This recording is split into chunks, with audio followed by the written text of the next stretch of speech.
Claire Bennett, the trusting wife who sensed danger in her own home, and Thomas Bennett, the calculating husband who believed he had designed the perfect crime, became locked in a chilling game of deception until his almost perfect murder plan collapsed under the weight of her courage and the police's quiet investigation.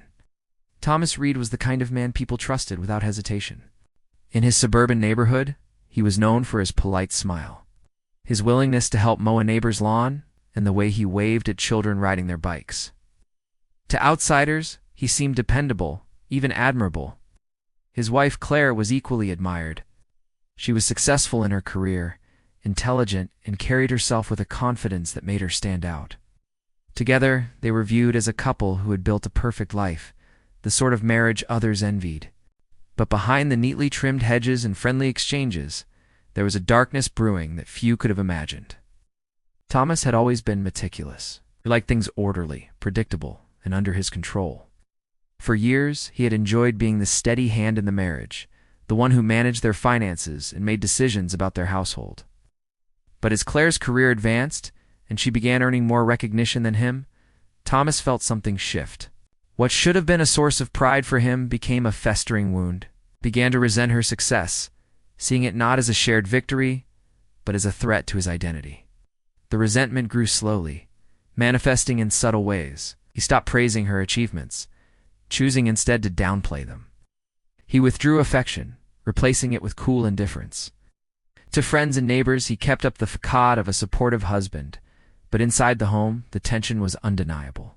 Claire tried to mend the growing distance, but Thomas had already begun to view her as an obstacle rather than a partner. What separated Thomas from others was not just his bitterness, but his obsession with crime stories. He spent hours reading about infamous cases, fascinated by the ones where perpetrators almost escaped justice. He admired the planning, the precision, the ability to manipulate appearances. Over time, this fascination evolved into something darker. He began to wonder if he, too, could outsmart everyone. The idea of committing the perfect crime stopped being a theoretical curiosity and became a dangerous goal. Thomas didn't see himself as a criminal, but as a man proving his intelligence. He convinced himself that eliminating Claire would not only solve his personal frustrations, but also demonstrate his ability to succeed where others had failed. It was a warped sense of pride, a toxic blend of resentment and arrogance. He began to watch Claire more closely, noting her habits with the same precision he applied to his work. What time she left for her morning jog, how long she spent on the phone with colleagues, which nights she returned home late. To him, every detail was data, every routine a potential opportunity. On the surface, life continued as usual. Thomas and Claire attended neighborhood gatherings, smiled for photos, and maintained the image of a happy couple. No one suspected that behind Thomas's calm demeanor was a man quietly rehearsing the steps of a plan that would, in his mind, free him from his frustrations forever. He was patient, methodical, and utterly convinced that he could design a murder so flawless it would never be solved. The seeds of the almost perfect murder had been planted, and as Thomas grew more consumed by his secret thoughts, the line between imagination and intention began to blur, setting the stage for a chilling plan that would soon move from fantasy to reality. Thomas's obsession with planning grew quietly, hidden beneath the veneer of daily life. He started small, testing how much he could manipulate Claire's environment without her noticing. He would rearrange objects in the kitchen, leave cupboard doors ajar, or move her running shoes from their usual place. When she brushed off these small disruptions as forgetfulness, Thomas felt a rush of satisfaction. To him, this proved she wasn't paying close attention, and he believed it would make her easier to deceive when the time came. But the games didn't stop there. Thomas escalated his experiments by introducing minor hazards into Claire's routine. He left a spill on the floor uncleaned, loosened a step on the back porch, and even left a small object on the staircase where she might trip. Each time she escaped unharmed, he cataloged her reactions. If she frowned and moved on, he considered it proof she wasn't suspicious. If she hesitated or looked puzzled, he reassured himself she would never connect the incidents to him. Every test felt like rehearsal, sharpening his confidence. Thomas spent nights on the family laptop researching, delved into forums, medical articles, and old case files about sudden deaths that had once been ruled accidental, searched for poisons that could mimic heart attacks, chemicals difficult to detect in routine autopsies, and methods of staging accidents convincingly. He avoided using the same keywords too often, spacing out his searches so they wouldn't draw attention. Still, his curiosity left traces he failed to realize were building a digital trail. Meanwhile, Claire began to notice the growing strangeness around her. She was careful, thoughtful by nature, and though she didn't suspect Thomas outright, a feeling of unease gnawed at her. She started to wonder if she was becoming careless or distracted. A mug left cracked in the cupboard, a railing that seemed looser than before, or her car keys mysteriously moved each small thing unsettled her. She brushed off most of it, but deep down, she sensed something was wrong. When she stumbled across Thomas's laptop one evening and saw a search result left open about undetectable toxins, her stomach turned. She quickly closed the screen, telling herself there must be an innocent explanation, but the discovery lingered in her mind. She began writing down these incidents in a notebook she kept tucked inside her dresser, recording dates, times, and details. To her, it was a way of making sense of the unease, a record in case her instincts proved correct. Thomas, meanwhile, grew more confident. He purchased supplies in small increments, cleaning chemicals, hardware tools, and medications, all under the guise of household needs. He spaced out purchases across different stores, certain no one would connect the dots. To him, these were pieces of a puzzle he was carefully assembling. He even practiced his alibi by rehearsing stories he would tell neighbors or coworkers if questioned about his whereabouts. But what Thomas failed to recognize was that his obsession was changing him. He was more withdrawn, his mood shifting unpredictably. Claire felt the distance widening, and while she tried to confront him gently about his coldness, he brushed it off with excuses. His focus was no longer on their marriage, but on the fantasy of outsmarting everyone around him. In Thomas's mind, each day brought him closer to executing a plan he believed no one could uncover. He saw Claire not as his wife, but as the final obstacle between him, and the satisfaction of committing what he imagined would be the perfect crime. Thomas believed the time for rehearsals was over. Weeks of careful preparation had filled him with an almost unbearable anticipation, and now he was ready to put his plan into motion. He chose an evening when Claire returned home late from work, knowing she would be tired and less likely to notice anything unusual. He prepared her favorite drink, a glass of red wine, but this time he tampered with it. The powder he had purchased, after hours of researching obscure forums, was measured out meticulously and dissolved into the liquid. He rehearsed in his mind how casually he would hand it to her, how he would smile as though nothing were amiss. When Claire walked through the door, Thomas greeted her with the warmth of a husband who seemed to care. He handed her the glass and watched intently as she took a sip. For a moment, his chest tightened with the thrill of control. But Claire frowned. She swirled the wine, sniffed it, and then set the glass down on the counter. She told him it tasted unusual and decided not to finish it. Thomas's heart raced, but he forced a calm smile, making an excuse about a new bottle and dismissing her concerns. Inside, though, he was seething. His perfect plan had been spoiled by something as simple as her sharp instincts. Frustrated but determined, Thomas decided to try again, this time in a way that left no room for her suspicion. He studied her jogging routine, a habit she rarely skipped. Early each morning, Claire ran along a quiet path that curved over a small wooden bridge in the park. Thomas began inspecting the bridge late at night, loosening the railing just enough that a misstep could send her tumbling into the shallow ravine below. He imagined the fall looking like a tragic accident, the kind that would draw sympathy from the community, but leave him free of suspicion. On the morning he expected it to happen, rain poured heavily, keeping Claire indoors. She made coffee instead, oblivious to the danger that had awaited her. Thomas hid his disappointment behind a mask of casual conversation, but inside, his frustration boiled. Twice he had tried, and twice fate had interfered. He told himself these were only setbacks, not failures. The perfect crime, he reasoned, required patience. Claire, however, was growing more unsettled. The strange taste in her drink, the odd noises she sometimes heard at night. The way her car seemed different each time she got into it, it all began to form a troubling pattern. She didn't want to believe her husband could be behind it, but the thought crossed her mind more often. She felt herself becoming hyper-aware of her surroundings, yet she still lacked proof. Almas, Meanwhile, doubled down on his planning. He reviewed every detail, convinced that his missteps were not signs of defeat, but lessons to refine his strategy. He told himself he had been too eager, too careless, and that the next attempt would succeed. The rehearsals were over, the small failures irrelevant. He believed he was closer than ever to achieving the flawless act he had dreamed of. Blind to the fact that his growing desperation was leaving behind clues that someone determined enough could piece together. Claire's unease had grown into something she could no longer ignore. The drink that had tasted strange, the car that had sputtered one morning. The way Thomas's eyes seemed to follow her every movement, these were not coincidences anymore. She replayed the incidents in her mind late at night, lying awake beside the man she no longer fully trusted. Fear pressed against her, but so did determination. She wasn't going to wait for another accident to happen. She needed proof. First step was to confide in her closest friend, someone she trusted deeply. She didn't accuse Thomas outright, but explained that odd things kept happening around the house, and that she feared something sinister was going on.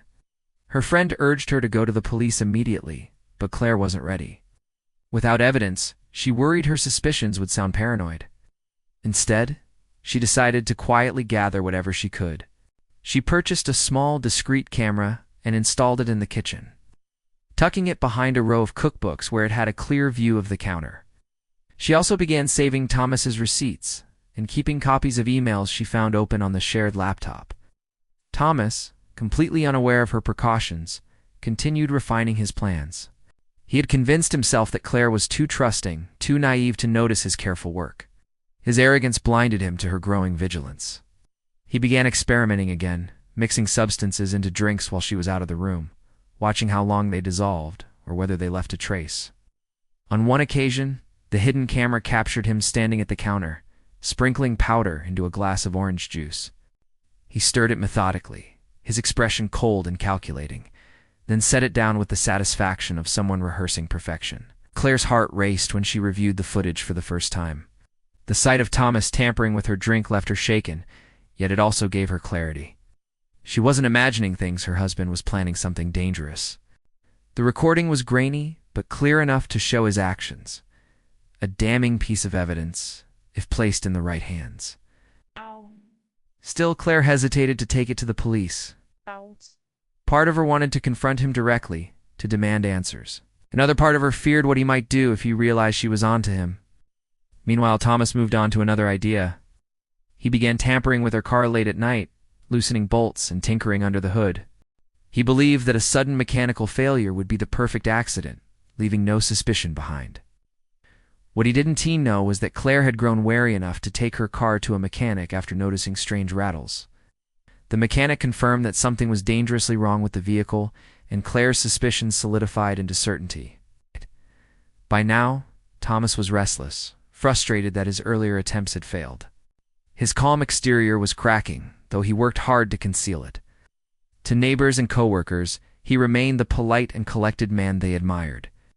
But inside his own home, the tension between him and Claire grew more palpable with each passing day.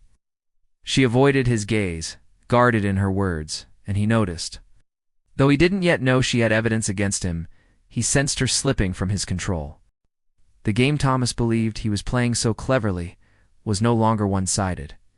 Claire was no longer just the unsuspecting wife.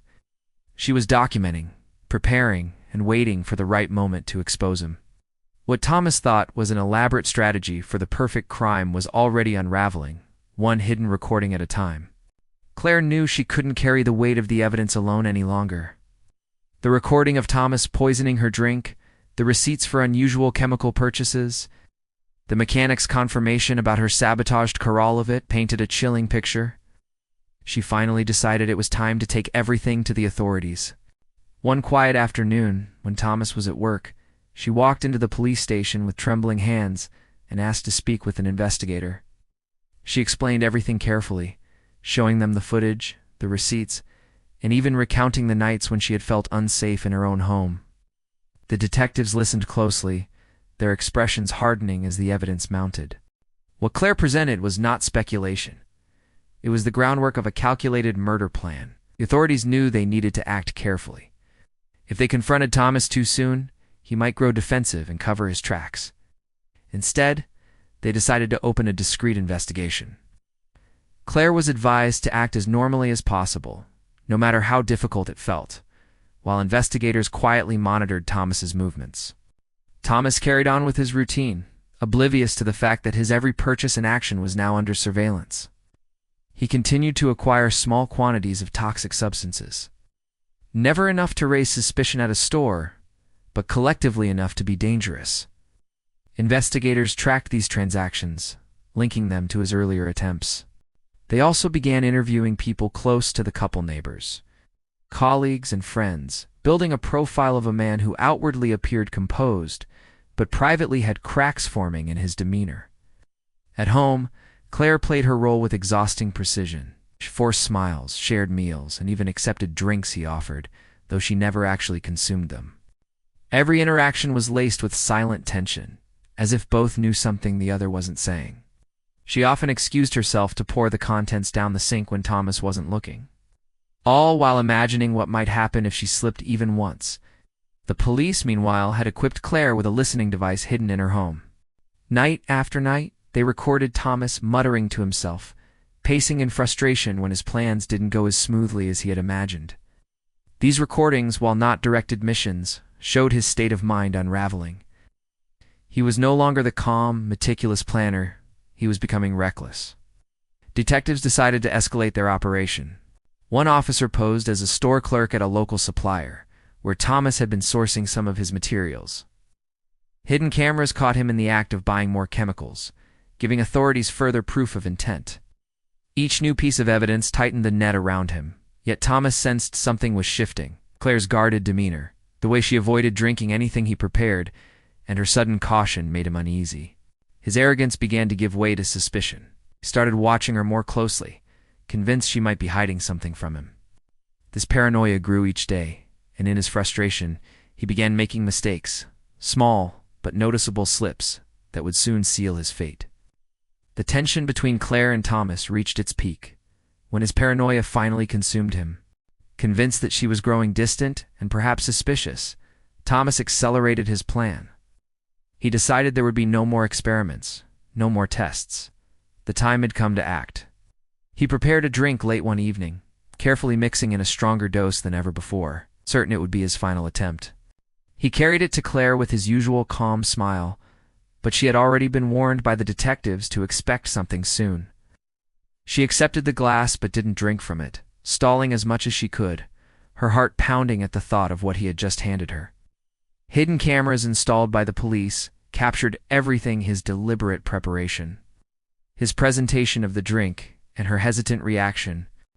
Detectives listening in real time knew this was the moment they had been waiting for. They quickly moved into position outside the house, ready to intervene before the situation turned deadly. Inside, Thomas grew impatient. He urged Claire to drink, his tone sharper than usual, the mask of calm slipping. Claire placed the glass down, her nerves taut, and told him she wasn't feeling well enough for it. His frustration boiled over. He picked up the glass himself, swirling it, muttering under his breath that she always ruined his plans. It was then that officers burst into the room, catching him off guard. He froze, the poisoned drink still in his hand, as commands rang out. Thomas was arrested on the spot. The glass was taken as evidence, later confirmed by lab tests, to contain a lethal amount of toxins. The investigators revealed to Claire just how much they had gathered during their quiet surveillance audio recordings of his late-night rants, receipts tying him to chemical purchases, and video proof of him tampering with her food and drink. Piece by piece, the image of a meticulous yet unraveling would-be killer came into focus. In court, prosecutors painted a chilling portrait of a man who had tried to design the perfect murder, but failed because of his arrogance and his wife's intuition. They highlighted the months of planning, the careful selection of methods, and the repeated failed attempts that proved intent. The defense tried to argue stress and marital tension, but the mountain of evidence was undeniable. The jury was left with little doubt about Thomas's guilt. Claire sat in the courtroom, steady but shaken, as the verdict was read, guilty of attempted murder. Thomas was sentenced to decades behind bars, his dream of a flawless crime reduced to a documented case study of hubris and miscalculation. The case soon made headlines, described as the almost perfect murder, because of how close Thomas came to succeeding. Yet it was his very obsession with control that exposed him. His need for precision and his growing impatience left behind a trail that investigators followed to the truth. For Claire, survival meant not only escaping death, but also reclaiming her life from the shadow of fear. She became the voice of a story that warned others about hidden dangers in seemingly ordinary lives. And for law enforcement, the case stood as a reminder that even the most carefully plotted crimes could unravel when arrogance meets persistence.